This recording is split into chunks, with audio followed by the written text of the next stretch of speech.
Oh, okay. I think I figured out how to do this. So hopefully you can hear me. So what I'm going to do is just show you just the clone tool. That's all for now.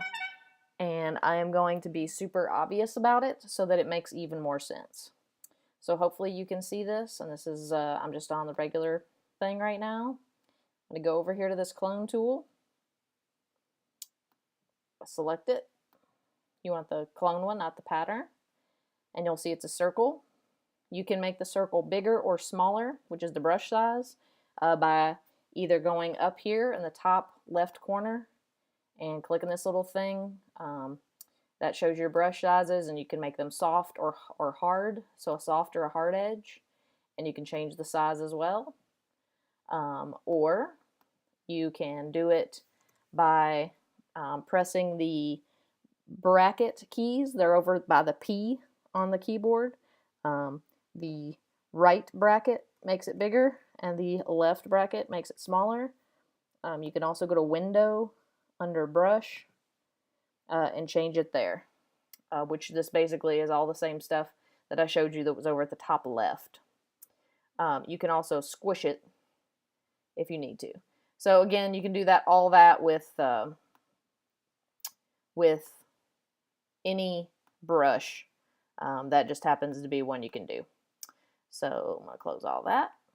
Okay, so you've got your clone tool, and we're going to, I'm going to go over here and just paint with this area so that it's super obvious. So I'm going to make another desk out here in the floor just so it's super obvious. So when you go over here to it, you can see I've already messed with it a little bit, so it's picking up. So what you'll do is go to where you want to clone from, what you want to be your brush or your paint, as it were. Hold down the Option key, and you will see that will change it from the circle to a little crosshair. So move the crosshair to where you want to paint from and click your mouse once, and now it is selected there. So when I go over here and I start to paint, I'm picking up where I was. And you'll see as it's moving, one, look at my brush. I'm just brushing right along.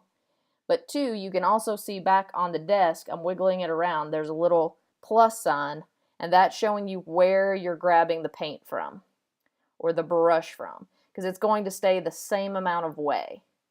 So like here, I just made this whole, obviously you would never want to do that, but there you go. So I'm going to undo it. So let's say we wanted to take this door and put the door over here. Again, go to the edge of the door, click. Okay, now you can see it shows you a little sample of what you're doing. That will help you line it up. So you could actually line that up right there on the baseboard and start painting. So obviously the top part doesn't, but the bottom part there right here by the door, that looks kind of legit. So if you're doing a pattern, you don't necessarily want to always stay in the same spot because your pattern will start to, well, one, it's going to probably fade out. So like, it's going to be a little hard to explain on here. So I'm going to try to make the wall be the floor. So if I go up here and I paint, and I want everything to sort of the floor to, let's say, be this color up in here. I'll go here and I start painting, and I'm not moving my brush. See, it's gotten to where it's sort of like a different shade there. So what I can do is go back and keep hitting up here in this area so I can keep it that dark color. Hold on. There we go. And see, like there, like, oh, I'm like, oh, I wouldn't want to paint with that thing. So you would sort of like hit it up here, paint a little bit, and then when you start to get close to where this this part up here is where the lights and the thing are, you would just be like, okay, we're gonna start from here, we're gonna paint, oh, I'm getting a little close to the edge, go back and sort of sample another spot.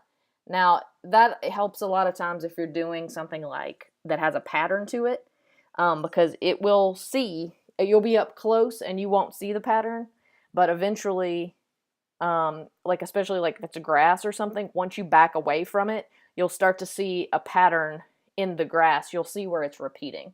So you kind of want to keep it random if you can. So I think that makes sense.